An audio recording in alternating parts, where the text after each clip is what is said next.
Good morning, Bearcats. I hear you're on your way to campus, basically Latrobe, Pennsylvania, for a little bit of a break. Shall we say a stopover site?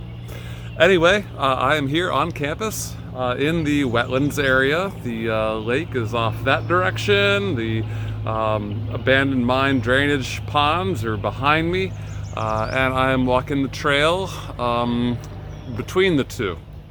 I've got a treat for you because this morning, as I was doing my marshland bird survey, I stumbled upon a hairy woodpecker nest.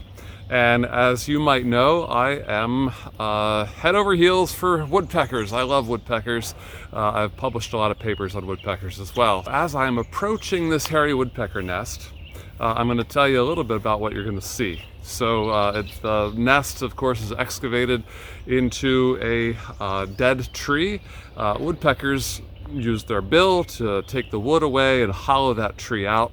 Now, they usually will choose a portion of the trunk that's soft already, softened up by rain and fungus and bugs, and so they don't have to do as much work as you might think. One of the reasons that woodpeckers are some of my favorite birds is because they have very close pair bonds between male and female, good family relations. And they will spend all the year together and then cooperate in the raising of the young. Now, most birds cooperate in the raising of the young, but the woodpeckers take it to an extreme. The woodpeckers, both male and female, they excavate the nest, they both incubate the eggs, and they both obviously feed the chicks. Now we're going to pause and admire this great blue heron that I saw here at Saint Vincent Lake. It's kind of hard to see. There we go. Now we'll zoom in on it a little bit. There's our great blue heron. Just sitting there. I love what the great blue herons do. They just stand stone still and they look for fish. And then, of course, they get disturbed by people.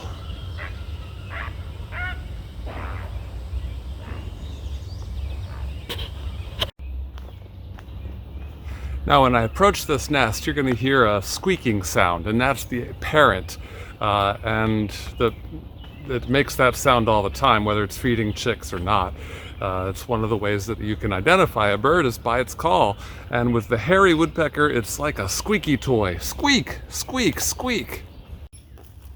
Okay, I had to go into one of these fields adjacent to Saint Vincent Lake to get a better view of the hairy woodpecker nest.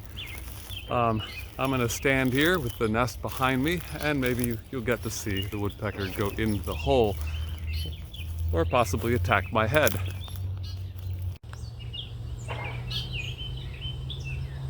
Alright, so the woodpecker nest is in the middle of the screen, and I don't know if you can hear, but there are little chicks that are begging. There's also a very vocal catbird and a red-winged blackbird that will be making noise occasionally.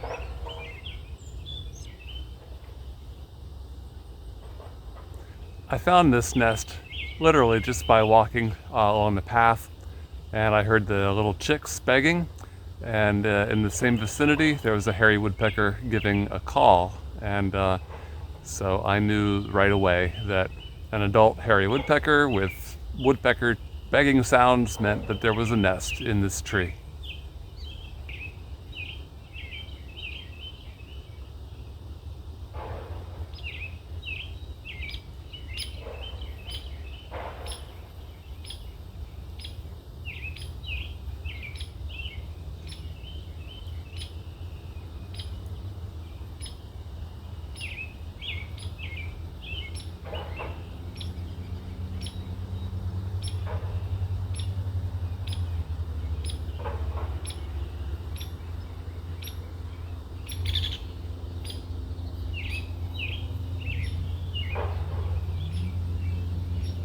Okay, well, I stood here for a good 10 minutes.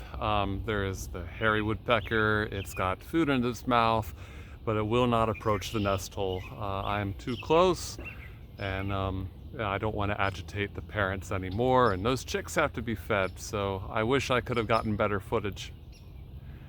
But I want you to know that happy that you're coming back to Latrobe. Look how beautiful it is. All the flowers are here, and lots of birds, and I'm sure that you're going to get some good rest from your trip and be ready for your second part of the 48 states in 48 days.